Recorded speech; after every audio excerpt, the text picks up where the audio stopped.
여호와께서 말라기로 이스라엘에게 말씀하신 경고다. 무거운 말씀이다. 문자적인 의미는 경고가 아주 무거운 짐,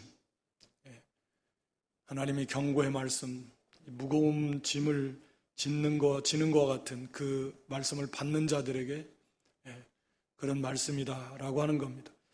말라기 시대의 배경은 주전 대략 한 440년경에서 410년경 이때 이제 기록한 걸로 보이는데요. 이때는 어떤 시대냐면 3차 포로기한이 주전 444년에 있었잖아요. 느헤미야.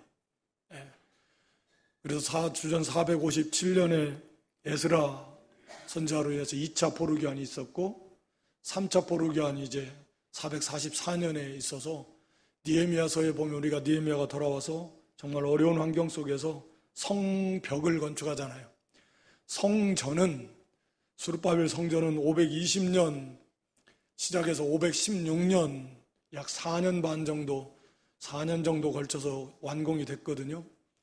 근데 그 뒤로부터 516년 해가지고 뭐 444년이면은 56년에다가 한 62년, 72년, 70년 정도 지났다고 봐야 되는 거죠. 성전 건축한 이후에 이 말라기 시대까지 70년에서 더 길게는 한 100년 정도 그 기간이 있었던 겁니다. 그러니까 느헤미야 시대까지 한 70년이 있었는데 우리가 학개서에 보면은 학개서 2장에 하나님께서 성전을 건축할 때부터 하나님 복을 주시겠다. 그전에는 뭐 굉장히 경제적으로도 궁핍했는데 하나님께서 복을 주시겠다 했으니까 분명히 복을 주셨을 겁니다. 그런데 우리가 이제 에스라나 느헤미야서에 보면 그 시대에 돌아와서 에스라 선지자와 느헤미야가 함께 종교개혁을 단행했거든요. 그러니까 그때도 보면 벌써 오늘 말라기에서도 말씀하고 있지만 제사가 무너졌고 그리고 이방인 여인들, 이방인들과 서로 통혼했습니다. 안식일이 무너졌습니다.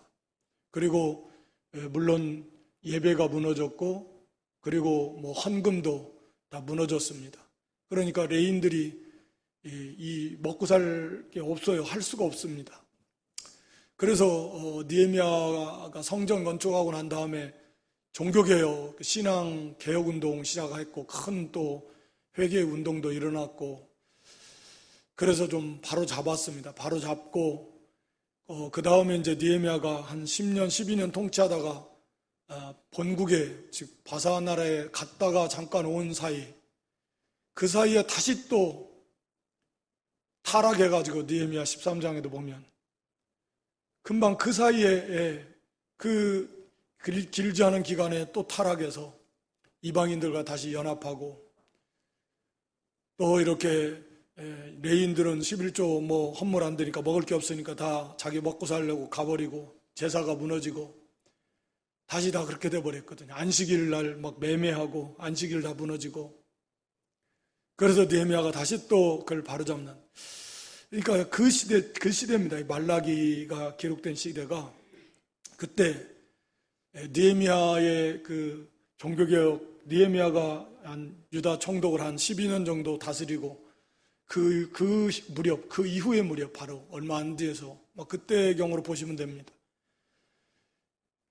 그래서 이때도 역시나 마찬가지로 이 말라기서 전체가 말하고 있듯이 1장에서는 하나님, 완전히 하나님의 제사를 멸시하는, 즉 하나님을 멸시하는 그렇게 타락을 했습니다. 또 2장에 가서 보면 교훈, 가르침이 타락했습니다. 제사장들이나 이런 지도자들이 하나님의 말씀을 바르게 가르치지 않았습니다.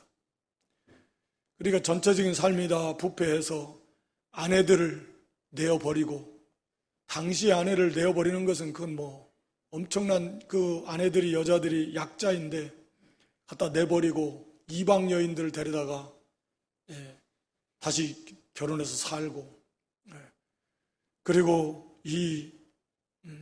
뭐 헌금은 물론 뭐 11조 헌물 다 드리지 않고 심지어는 그 말라기 3장에 가서 보면 뭐라고 하냐면 3장 14절에 이는 너희가 말하기를 하나님을 섬기는 것이 헛되다. 만군의 여호와 앞에 그 명령을 지키며 슬프게 행하는 것이 무엇이 유익하냐. 또 15절에는 지금 우리는 교만한 자가 복되다 하며 악을 행하는 자가 창성하며 하나님을 시험하는 자가 화를 면한다 하노라 하면 뭐 갈 때까지 간 겁니다. 그러니까 그렇게 느헤미야 종교에 이루어진 이후에 그렇게 오래되지 않았거든요. 사실 말라기가 이 말라기서를 기록할 때 시대적 배경이 뭐 몇백 년 지난 것도 아니고 기껏해야 한 10년에서 길어야 한 30년. 왜냐하면 보통 440에서 410년 사이에 이렇게 기록한 걸로 보여지니까 혹자는 뭐 430년경 했을 것이다. 그러니까 얼마 안 되는 겁니다. 그런데도 이렇게 타락을 한 게 참 뭐 우리가 보면 뭐 압축해 놓고 보면 10년, 20년 아무것도 아닌 것 같지만 또 그 가운데서 사는 사람 보면 10년이면 사실 길죠. 뭐 한 몇 년, 지금 1년 우리 코로나로 1년 반 지나는데 모이지 못하고 1년 반 정도만 안 모여도 얼마나 신앙이 지금 약해졌겠습니까? 그러니까 사실 뭐 10년 이렇게 20년 이렇게 되면 그렇게 될 법도 한데 그래서 참 그럼에도 불구하고 하나님께서는 다시금 그들의 죄를 지적하고 일깨우면서 하나님 앞에 바로 살 것을 이렇게 촉구하시고 그리고 이제 마지막 말라기 4장은 이제 메시아를 통해서 하나님의 나라를 하나님이 완전히 회복시켜 주실 것이다 하는 이제 그런 메시지 이렇게 말라기서를 마무리하고 있습니다. 그래서 오늘 여기 1장은 뭐 내용은 자체가 우리가 읽은 대로 다 하나님 제사를 멸시하는 그런 내용으로 되어 있는데 먼저 거기 2절에 보면 여호와께서 가라사대 내가 너희를 사랑하였노라 하나 너희는 이기를 주께서 어떻게 우리를 사랑하셨나이까 하는도다. 하나님께서 이스라엘 백성들을 내가 너희를 사랑했다. 근데 이 사람들은 하나님을 향해서 하나님 우리를 어떻게 사랑하셨습니까? 뭐 사랑한 게 뭡니까? 뭐 이런 겁니다. 한마디로 자기들이 기대했던 뭐 다윗 왕국처럼 솔로몬 시대처럼 성전 완공한 다음에 그런 시대가 도래에 다시 좀 올 걸로 기대를 했었는데 여전히 지극히 약한 그런 이 국력 뭐 분명히 하나님이 먹고 사는 거야 충분히 주셨을 거지만 그런 주변 세력들에 의해서 계속 위협을 받고 자기들은 여전히 연약한 가운데 있고 페르시아 바사의 지배 아래 있고 뭐 이런 가운데 있었을 겁니다. 그러니까 점점 이제 이게 기대하다가 이게 뭐냐 뭐 금방 뭐 회복이 될 줄 알았는데 그렇지도 않고 그러니까 이제 하나님 뭐 진짜 뭐 하나님 계신 게 맞냐 뭐 이런 식으로 이제 의심하고 그래가지고 결국은 이렇게 점점 타락을 해서 하나님 섬겨봐야 뭐 아무 의미가 없다. 악을 행하고 뭐 불순종하고 나가도 다 잘만 먹고 사는데 뭐 또 주변 나라들 주변에 봐라 저들이 뭐 하나님 섬기냐. 그래도 저들은 저렇게 강해서 우리를 다 다스리고 얼마나 잘 먹고 잘 사는데 뭐 이런 식으로 나가는 거죠. 얼마든지 오늘날에도 그렇게 생각할 수 있을 만큼 하나님이 우리를 사랑했다 하시는데 우리를 사랑하시면 뭘로서 사랑하기는 뭘 사랑하셨습니까? 그런 겁니다. 우리가 우리에게 뭐 해준 게 뭐가 있습니까? 뭐 어떻게 우리를 사랑하셨으면 우리가 지금 이 모양 이 꼴이 됩니까? 이런 것이 담겨져 있는 거죠. 아니, 사랑하셨으면 우리가 지금 이렇게 옛날 다윗 왕 때처럼 솔로몬 왕 때처럼 이렇게 부강하고 이렇게 돼야지. 지금 이 모양 이 꼴로 사는데 무슨 우리를 사랑했다고 합니까? 이렇게 지금 나아지는 거죠. 그러니까 하나님께서 나 여호와가 말하노라 에서는 야곱의 형이 아니냐. 그러나 내가 야곱을 사랑하였고 에서는 미워하였으며 그의 산들을 황무케 하였고 그의 산업을 광야의 실황에 붙였느니라. 선택에 대해서 말씀하십니다. 내가 너희를 선택했다. 야곱이 큰아들이지만 에서가 큰아들이지만 에서를 선택한 게 아니라 야곱의 후손 너희들 내 백성으로 삼은 거, 우리가 뭐 늘 잘 알고 고백하는 것처럼 창세전부터 우리를 하나님의 백성으로 선택해 주신 거, 이게 진짜 복음이라고 그랬잖아요. 이건 절대적 하나님의 모든 게 다 주권 속에 이루어지지만 하나님의 선택은 정말 하나님의 주권입니다. 누구를 선택할 것인가, 선택하지 않을 것인가는 하나님 마음이에요. 하나님 마음, 하나님 권리이고 선택 안 하셔도 됩니다. 하나도 선택 안 하셔도 됩니다. 저와 여러분이 오늘 우리가 믿는 성도들을 하나님이 선택하실 만한 이유가 우리에게는 하나도 없는 겁니다. 하나님께서 어떻게 그렇게 우리 한 사람 한 사람을 그 전능하신 전지하신 하나님께서 이미 다 몇천 년 후에 태어날 우리들이고 수십억 인구 가운데서 점과 같은 존재지만 그렇게 하나님은 이미 창세전부터 한 사람 한 사람을 하나님의 백성으로 선택하셨다는, 정말 기묘합니다.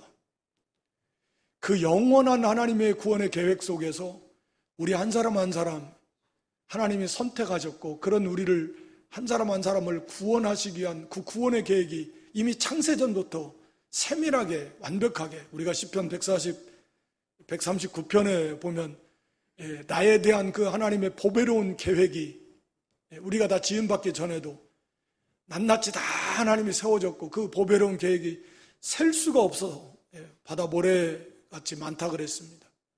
우리에 대한 그 구원의 계획을 하나님이 창세전부터 세밀하게, 참 기가 막히지 않습니까? 우리 이름 하나하나 하나님이 다 지명해서 너는 여기는 몇 년도 어느 나라에서 무엇으로 언제 어느 집에서 어떻게 태어나라. 신기하고 정말 놀라운 거죠. 그렇게 해서 자라다가 이렇게 하다가 언제 이렇게 복음을 통해서 이렇게 하나님 앞으로 나오도록, 이런 모든 하나님의 그 구원의 계획, 그 선택하신 그 놀라우신 하나님의 사랑, 하나님 우리를 선택해 주지 않으셨다면 그건 뭐 어떡하, 할 말이 없는데, 할 말이 없는 겁니다. 왜냐하면 그건 하나님의 권리니까. 그리고 우리는 우리의 죄 때문에 지옥에 가는 겁니다. 하나님이 선택해 주지 않아서가 아니라 우리 죄 때문에 지옥에 가는 것이고, 하나님은 선택해 주셔서, 그것도 그리스도 안에서 그리스도의 희생, 그리스도의 대속의 그 죽음의 그 예정 안에서, 그게 없으면 안 되는 거니까요. 그렇게 우리를 선택해 주신 것이, 그게 복음이고 정말 너무나 놀라운 하나님의 사랑입니다. 그리고 그 선택하신 하나님의 사랑을 우리가 좀 더 깨닫는다면 거기에는 감사드릴 것 외에는 그 어떤 말도 없습니다. 저 감사해요. 처음부터 끝까지 하나님 감사합니다. 나 같은 것을 왜 선택해 주십니까? 어떻게 이렇게 선택해 주셨는지. 선택 안 해주셨어도 우리는 하나님 앞에 아무 할 말이 없고 그저 영원히 형벌받을 수밖에 없는 존재인데, 그래서 너무 감사하고 또 감사하는 겁니다. 이 구원의 은혜를, 이게 제일 큰 은혜잖아요. 구원의 은혜가. 그 제일 큰 구원의 은혜는 다 망각해버리고 그저 육신적으로 좀 힘이 드니까, 또 자기들이 생각했던 것만큼 뭐가 뜻대로 안 되니까 금방 이제 원망, 불평하는 거죠. 이스라엘 백성들의 특징 중에 하나가 원망이지 않습니까? 하나님의 그 은혜를 잊어버리는 것이고, 우리가 잘 아는 대로 고린도전서 10장에서 우리에게 교훈으로 전감으로 구약의 이스라엘 백성들이 광야에서 망했던 4가지 죄를 기록을 해서 그런 것을 되풀이하지 말라고, 우상을 섬기고 또 이렇게 간음하고 하나님을 시험하는 거 불신앙입니다. 그리고 원망하다가 망했는데, 그런데 이 말라기 시대에도 벌써 이때도 한참 전의 역사잖아요. 더 생생한, 혈통적으로도 자기 조상들인데, 모세 시대에 그들이 광야에서 어떻게 망했는가? 그리고 하나님이 어떻게 약속대로 그들의 20세 이하 된 자녀들을 포함해서 가나안 땅으로 인도하셨는가? 그리고 지금까지 그 후로 또 온 그 역사가 정말 생생한 역사고 하나님의 말씀인데도 이게 받지를 않는 겁니다.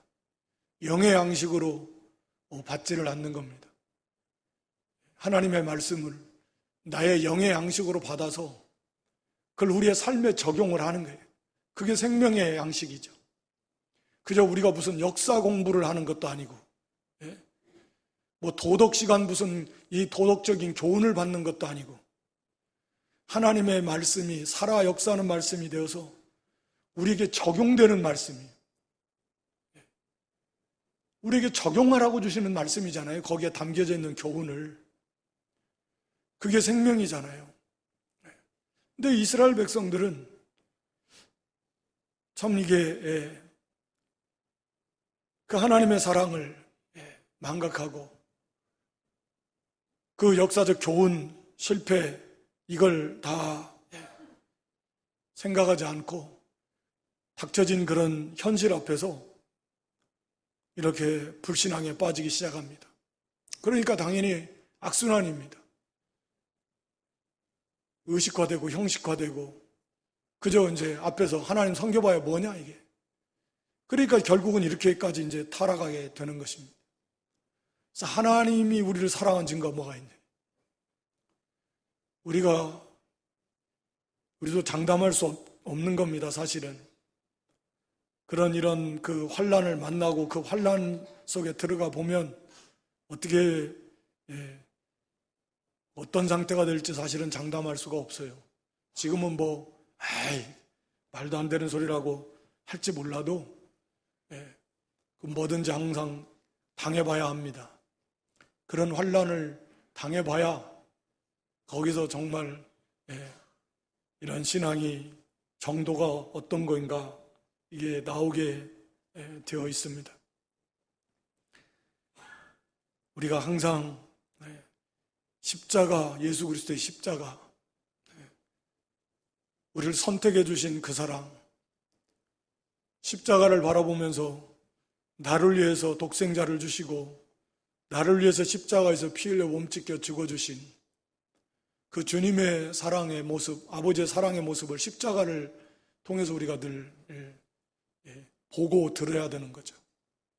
그 주님께서 지금도 하늘보좌 우편에서 우리를 위해서 기도하시는 거고, 우리 아버지 하나님께서는 모든 것을 합력해서 선을 이루도록 역사하셔서 우리를 향하신 그 보배로운 계획을 다 이루어 가시는, 졸지도 주무시지도 아니하시면서 그렇게 우리를 인도해 가시는 하나님이시고, 성령 하나님은 우리 안에 우리와 함께 하시면서 탄식하시면서 우리를 위해서 기도하시고 하나님의 뜻을 이루시기 위해서 구원의 보증이 되어주셔서 책임지시고 우리의 구원을 이루어 가시는 우리 주님.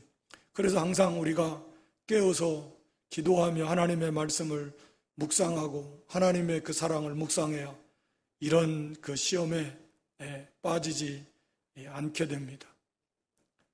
그 무궁한 하나님의 사랑을 깨닫지 못하고 물질적으로 육신적으로 힘들다고, 물론 그게 지속이 되면 사실은 약해질 가능성이 많습니다. 그 환란이, 그 질병으로 인한 고통도 시간이 계속되면 자꾸 이렇게 약해지기 쉬운데, 그럼에도 불구하고 더욱 우리가 힘을 써서 주님을 바라보고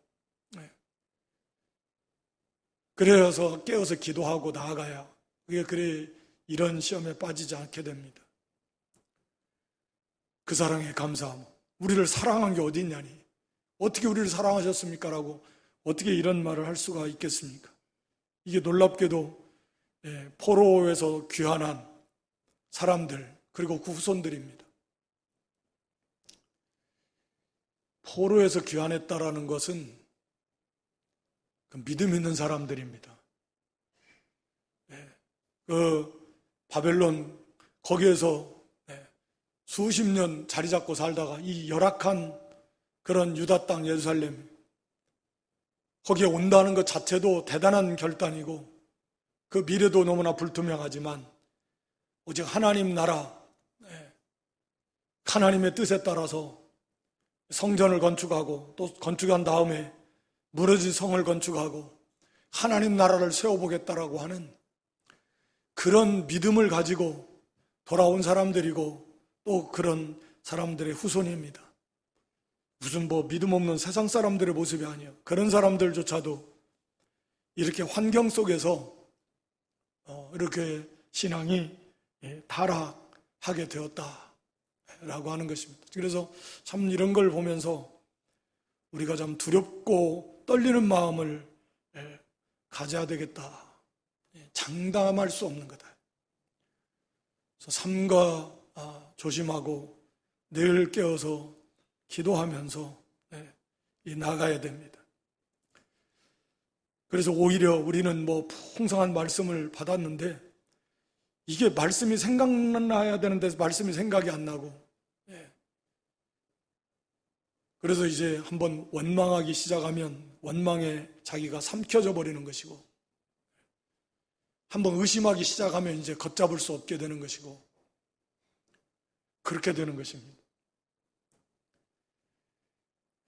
그래서 우리에게 주신 그 풍성한 말씀 감당할 만큼만 주시고 함락에서 선을 주시고 독생자도 주셨는데 모든 걸 독생자와 함께 하나님께서 은사로 우리에게 주시는 것이고 그래서 환난 속에서도 오히려 감사하고 즐거워해야 되는 것이고 이런 풍성한 은혜와 복을 우리에게 주셔서 이 어려움도 우리에게 하나님께서 복으로 주신 것이다. 이것을 지식만이 아니라 삶 속에서 적용해서 그렇게 고백하고 나아가야 됩니다. 다윗 같은 경우 믿음의 사람 시편 16편에 보면 다윗의 그때도 고난 가운데 있을 때인데 하나님께로 자기가 피합니다 라고 하면서 내게 줄로 재어준 구역이 내게 있다고 고백합니다. 그러면서 그것이 어찌 그렇게 보배로운지요. 정확하게 한번 찾아서 시편 16편 찾으실 수 있는 분은 한번 같이 찾아서 같이 읽도록 하죠. 시편 16편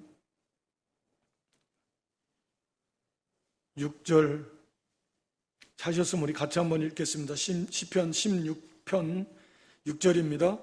내게 줄로 재어준 구역은 아름다운 곳에 있으며 나의 기업이 실로 아름답도다. 내게 줄로 재어준 구역은 아름다운 곳에 있다. 나의 기업이 실로 아름답습니다. 물론 그 앞에서 다윗은 나의 기업, 나의 산업과 나의 자녀 소득은 여호와가 나의 산업이시고 나의 자녀 소득이시고 나의 분깃이시다 이렇게 고백을 합니다. 그러니까 줄로 재어준 구역이라는 것은 이스라엘 백성들 12지파 처음에 가나안 땅에 들어갔을 때 제비 뽑아가지고 각 지파별로 주고 그러면 지파 안에서도 또 각 모든 가족마다 그것도 또 제비를 뽑아서 이렇게 땅을 나눴을 거 아닙니까? 이제 그런 것들이죠. 하나님께서 각 지파별로 각 가족별 살 수 있는 그 환경을 다 하나님이 줄로 재어줬다. 거기에 딱 맞게. 그런데 이것이 이제 그런 문자적인 의미는 그런 거지만 나의 모든 삶의 환경을 하나님께서 다 줄로 재어줬어요. 나에게 딱 맞게 너는 이게 딱 필요해. 이런 환경이 필요하고 때로는 이러한 사람을 만나는 것도 필요하고 때로는 이러한 일을 당하는 것도 너에게 딱 필요해. 나에게 주어진 나의 기업, 내가 감당하고 나아가야 될 나의 바치고 나의 몫은 하나님이 거저 그냥 어떻게 하다 보니까 재수가 없고 그냥 운이 없었고 이런 거 만난 게 아니고 하나님이 줄로 딱딱 재어서 우리에게 주셨는데 그것은 실로 아름답다. 우리를 향하신 하나님의 계획이 아름답고 보배로워서 그래서 다윗이 지금 자기가 고통을 당하고 피난 도망 다니면서 이런 언제 죽을지 모를 것 같은 육신적으로 생각할 때는 정말 억울하고 정말 분한 그렇게 생각할 수 있는 그런 환경이지만 그래도 하나님께서 이것은 나에게 딱 맞게 줄로 재어준 구역입니다. 그리고 이것은 실로 아름답습니다. 네. 그리고 이것이 하나님이 나에게 주신 기업인데, 앞서 말씀드린 다윗은 하나님을 나의 기업으로 삼기 때문에 육신의 환경이 어떤 환경이 될지라도 결국은 그것을 통해서 나를 잘 만들어 가신 그 하나님을 기업으로 삼고 나가기 때문에 어떠한 일을 만나도 그것도 하나님이 나에게 딱 맞는 맞춤 교육, 나에게 꼭 유익하도록 주시는 줄로 재어준 구역입니다 라고 이렇게 고백을 하는 그런 신앙, 늘 깨어서 기도하는 신앙이고 하나님의 약속, 하나님을 철저하게 믿는 그런 신앙에 있었기 때문에 그런 고백을 할 수가 있는 것이죠. 참 그건 산신앙이에요. 자기의 그 간증과도 같은 거죠. 우리가 지금 현재 말씀을 통해서 그렇다, 나도 뭐 그래야지, 물론 그래야지 하지만 그런 신앙이 아니라 다윗은 실제로 그런 어려움 속에서 그렇게 고백을 했던 것입니다. 그런 사람이 있는 반면에 이런 대다수의 많은 사람들은 이렇게 출애굽에서도 우리가 뭐 많이 듣고 알았던 것처럼 원망하고 하나님의 우리에게 주신 이 구원의 은혜와 그 놀라우신 하나님의 사랑 우리가 잊지 않아야 됩니다. 그러면서 거기 3절 4절은 에돔을 하나님이 심판하셨다. 에돔을 심판하셨습니다. 에서는 미워했고 그 산들은 황무했고 그 산업을 광야의 실황에 붙였다. 4절에 에돔은 말하기를 우리가 무너뜨림을 당하였으나 황폐된 곳을 다시 쌓으리라. 자기들이 무너뜨리면 우리는 다시 쌓겠다. 그래, 안 무너진다는 거예요. 무너지면 우리가 다시 쌓을 건데 반드시 자기들은 안 무너지고 다시 세워서 나가겠다 하겠지만 하나님은 아니라는 거예요. 거기 나 만군의 여호와는 이르노라 그들이 쌓을지라도 나는 헐리라. 하나님이 심판하시겠다는 겁니다. 그래서 에서의 후손 에돔은 거기 주전 6세기경, 그러니까 대략 한 500년경에 바벨론에 의해서 1차 멸망을 당했고 또 자기들 나름대로 다시 또 뭐 회복을 하려고 노력을 했지만 그 후에 약 한 300년 정도 지난 다음에 이 나바티안 족속이라고 하는 그런 족속에 의해서 멸망을 당해버렸습니다. 없어져 버리는 거죠. 그렇지만 같은 형제인데 그리고 에서는 장남인데 하나님은 그렇게 심판하셔서 그냥 역사 속에서 없어져 버리지만 이 야곱은 지금 당시 말라기 사람들도 다 죽음과 같은 바벨론 포로로 잡혀간 그런 가운데 있어서도 하나님이 회복시켜 주신, 돌아오게 하시고 성전을 건축하게 하시고 물론 그 이후에도 오늘날에 이르기까지 그들을 이렇게 그 역사적으로나 인간적으로 보면 불가능한 거죠. 사실 저 유대민족이 오늘날까지 저렇게 된 것도 불가능하죠. 거의 1900년 정도를 나라 없이 흩어져서 살다가 1948년도에 저희 다시 국가로서 다시 회복이 됐다고 하잖아요. 그게 역사 속에 그게 있는 일입니까? 그게 가능한 일이겠습니까? 어림도 없는 일입니다. 우리나라 사람 같으면 이민 3세만 돼도 이 우리나라 말 잘 모릅니다. 2세만 돼도 뭐 1.5세만 돼도 조금 2세, 3세 정도 내려가면 이게 한국말은 이제 완전 외국어가 돼버리는 거지. 그 사람들은 1900년 가까이를 그렇게 흩어져 살았는데 지금도 그 사람들은 그러니까 그게 세대 간의 어떤 세대 차이가 적다 그러잖아요. 그건 딱 하나예요. 말씀이 그때 공통된 사상이고 가치관이기 때문에 뭐 나이 차이가 아무리 많아도 세대 차이가 안 나는 거죠. 하여튼 간에 하나님께서 당시에도 바벨론에 잡혀가가지고 거의 뭐 죽은 거나 뭐 없어진 거나 말은 다름없지만 하나님께서 이렇게 회복시켜 주신 성전도 건축하고 성을 건축하게 하신 하나님이, 이 하나님의 사랑하시는 증거다. 그래 죄악상에 대해서 6절 이하에 말하는데요, 내 이름을 멸시하는 제사장들아, 제사장들부터 타락을 해가지고 여기 아들은 아버지를, 종은 주인을 공경하는데 내가 너희 아버지이고 너희 주인인데 나를 공경함과 나를 두려움이 어디 있느냐. 그러면서 나를 멸시한다. 그러니까 그들은 뭐라고 합니까? 6절 마지막에 너희는 이르기를 우리가 어떻게 주의 이름을 멸시하였나이까. 죄를 지적해도 아예 가책을 안 받아요. 그냥 뻔뻔하게 아니 우리가 언제 그랬습니까? 이렇게 말하는 거죠. 어떻게 이렇게까지 될 수 있는지 참. 그러면서 7절에 더러운 떡이 하나님 앞에 드릴 수 없는 떡입니다. 구체적으로 뭐라고 딱 말하기는 어렵지만 그 제단 자체를 7절 하반절에 보면 이는 너희가 주의 상은 떡상, 하나님 앞에 드리는 상, 거룩한 그 도구인데 성구, 경멸히 여길 것이야. 저것은 존귀한 것도 아니야. 이건 아예 경멸히 여길 것이라니. 어떻게 이런 생각을 하고 대놓고 말을 했는지, 속으로 그런 생각을 했는지 그렇게 말을 했다고 그랬어요. 여기 이건 경멸히 여길 거라는 거죠. 하나님 앞에 드리는 그 떡상에. 그러다 거기 그렇게 생각을 하고 거기에 더러운 떡을, 하나님 앞에 드릴 수 없는 떡, 그런 자세를 가지고 곰팡이 난 걸 드렸는지, 심지어는 그런 먹고 남은 거, 자기들이 먹고 남은 거, 음식하고 나서 먹고 남은 떡, 그거 갖다 바치고 얼마든지 가능성이 있고요. 심지어 상한 거 드렸을 수도 있고요. 우상의 재물을 들고 그거 갖다가 드렸을 수도 있고요. 그래서 하나님이 나를 멸시하는, 아예 이 상을 이건 경멸히 여길 것이다 이렇게 나아가는.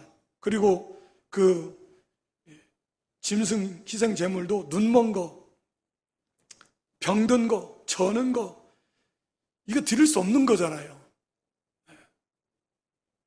근데 이게 완전히 그냥 값어치도 없는 거, 어디 갖다 팔 수도 없고 팔아봐야 그러니까 그런 거 갖다가 형식상 갖다 드리고, 너희 총독에게 갖다 봐라. 총독이 아니라 누구라도 좀 귀한 사람에게 선물을 주면 기분 나쁘지 이게.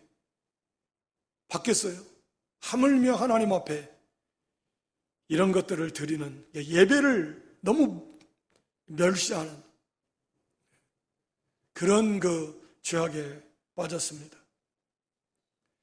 그래서 하나님께서는 10절에 보면 차라리 성전문을 닫아버렸으면 좋겠다. 정말 이 성전문을 닫아서 이런 하나님을 정말 멸시하는, 이런 모독하는 이 참남된 이 제사를 중단할 수 있으면 좋겠다 라고 이렇게 말씀하십니다.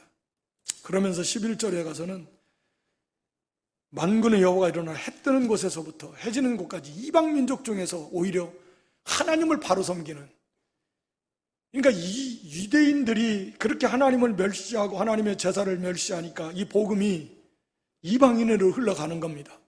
그래서 그들이 하나님을 위해서 분향하며 깨끗한 제물을 드리는, 즉 하나님은 유대인들이 하나님을 이렇게 멸시함으로 하나님께서 그 복음을 세계 만방에 퍼쳐서 세계에 흩어져 있는 이방인 가운데 택한 백성들을 통해서 하나님이 영광을 받으시겠다라는 거죠.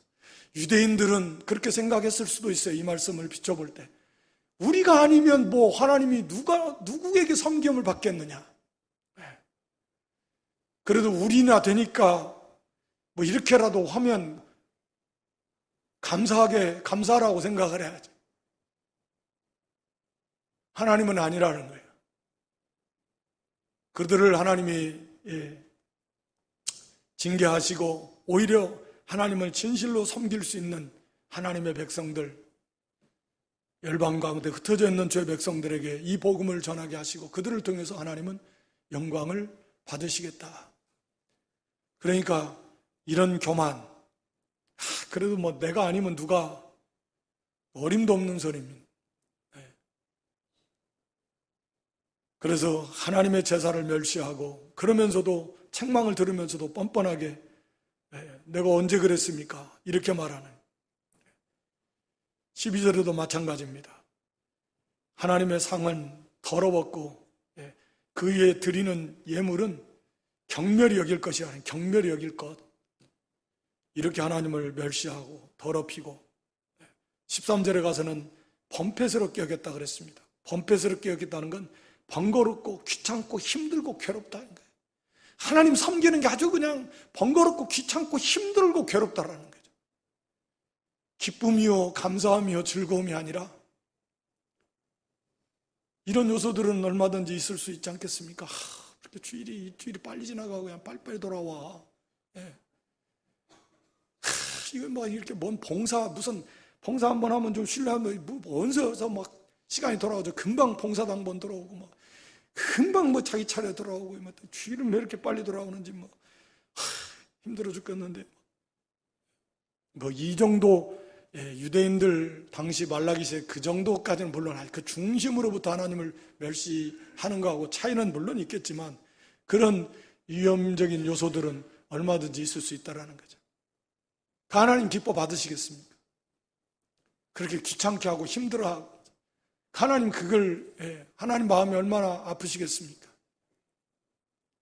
베풀으신 은혜를 다 잊어버리고 그리고 이 예배가 얼마나 놀라운 특권이요 은혜와 복인데 그렇게 하나님 섬기는 것을 범패스럽게 여기고 나아갑니다. 결국 이런 것들을 보면서 한 가지 또 생각하게 되는 것은 이 기복주의 신앙으로 기우들면 즉 세상적인 복을 추구하고 유대인들이 그런 거거든요. 세상적인 복에 그걸 집중을 하고 거기에 중심을 두고서 기대하고 나가는데 그게 안 이루어진다. 그러니까 그만 푹 깔아앉아가지고 완전히 돌아서고 그 진리를 잘 모르는 이런 상태에 빠집니다. 하나님의 말씀을 잘 모르면 또 이렇게 빠집니다. 성전을 건축하는 거 거기에 담겨져 있는 하나님의 메시지가 하나님과의 관계 회복이잖아요. 하나님의 다스리는 나라, 하나님과의 관계, 무너진 관계를 회복하라. 그게 성전 건축이고 궁극적으로 메시아를 통해서 하나님의 나라를 세우시겠다라는 건데, 그러니까 진리를 잘 모르고 그냥 껍데기만 받아가지고 거기에 담겨져 있는 교훈을 생명의 양식으로 받고, 그래서 그 말씀을 바르게 배운 다음에 그 말씀대로 세워져 나가는 것이 아니라 말씀을 잘 몰라요. 그리고 그냥 기복주의 신앙, 육신 중심, 세상 중심으로 기울어져 있어요. 그런데 성경은 성도들이 세상에서 환난을 받고 핍박을 받고 어려움을 당한다 그러는데, 그러니까 이제 그만 그냥 힘이 쭉 어깨가 빠지고 코가 늘어지고 그냥 귀때기가 쭉 쳐져가지고 그래가지고 원망하고 그러다가 이제 뭐 아이고 기도도 끊어요 뭐 이게 예배당도 교회도 끊고 이게 뭐 이렇게 돼버리는 겁니다. 진리를 바르게 알아서 하나님의 참된 그런 뜻이 무엇인가, 하나님의 약속이 무엇인가, 우리에게 요구하시는 것이 무엇인가 이걸 바로 알아야지. 말씀을 잘 모르고 육신 중심으로 기울어지고 기복주의로 기울어지면 그것이 안 될 때, 자기 생각대로 안 될 때 이렇게 말도 안 되는 그런 죄악에 빠지게 되는 것입니다. 하나님의 사랑, 내가 야곱은 사랑하고 에서는 미워했다. 우리를 선택하신 그 사랑, 그 상상도 할 수 없는 그 은혜와 사랑, 그 십자가 사랑, 그걸 우리가 항상 기억하면서 뭐 그 외에도 우리에게 풍성하게 주신 말씀과 같이 이 모든 것을 우리에게 유익되게 하시려고 우리에게 다 주신 것이다. 그걸 항상 기억해야, 다윗과 같이 내게 줄로 지어준 구역인, 내가 지금 당하고 있는 이것도 하나님 나에게 딱 줄로 지어진 나의 기업이고 내가 감당해야 될 나의 몫인데, 이게 영적인 몫이잖아요. 그걸 잘 감당할 때 큰 상급이 되는 것이고 실로 아름답구나. 그 하나님 앞에 감사하는 그런 믿음이 되어야 되겠고요. 이 예배를 참으로 이렇게 귀찮게 여기고 또 무겁게 여기고 괴롭게 여기고 정성을 쏟지 않고 예물을 병든 거 이런 거 이거 다 그리스도를 상징하는 건데 그리스도의 대속의 죽음을 멸시하는 그런 사실은 죄까지도 가는 거죠 이게. 그래서 그런 죄악에 빠지지 않도록 삼가 조심해야 되고 항상 우리가 마음과 뜻과 정성을 다해서 그 사랑 그 은혜에 우리가 감사하면서 감격하면서 어떤 환란이 와도 이거 다 우리가 주신 말씀 배운 말씀 생각하면서 은혜와 복으로 주신 것이고 감당할 만하게 하실 것이고 나에게 줄로 지어준 기업이고 몫이고 실로 아름다운 것이다. 그래서 늘 하나님 앞에 감사하면서 참 하나님을 끝까지 기쁘시게 섬길 수 있는 그런 복된 믿음, 승리하는 믿음 될 수 있기를 주님의 이름으로 축원합니다. 아버지 하나님, 말라기 시대에 포로에서 돌아왔고 또 이렇게 성전 건축까지 했고 성벽까지 재건했고 종교개혁 운동까지 일어났었지만은 다시 또 이렇게 금방 타락하며 주어진 육신의 환경 속에서 이렇게 뜻대로 되지 않는 그런 기복주의적 관점에서 금방 낙심하고 원망하고 하나님의 사랑 다 망각하고 하나님의 제사를 멸시하고 하나님 섬기는 것을 심히 범죄스럽게 여기면서 하나님을 참남되이 이렇게 멸시하는 그런 죄악에 빠졌던 구약 교회 그들의 모습을 우리에게 전감으로 교훈으로 주신 하나님, 우리의 생명으로 받아서 우리의 삶에 적용하게 하시고 우리가 늘 깨어서 구원의 은혜에 감사하며 감격하며 어떠한 크고 작은 어려운 일을 만날 때에도 그 속에서 오히려 주신 말씀 붙들고 하나님 바라보면서 오히려 즐거워하고 기뻐하고 감사하면서 그 다 통과하고 승리하는 그런 성숙한 믿음, 또 하나님을 기쁘시게 하는 복된 믿음으로 자라날 수 있도록 하나님이 은혜 위에 은혜를 더하여 주시옵소서. 우리 구주 예수 그리스도의 이름으로 기도드리옵나이다. 아멘.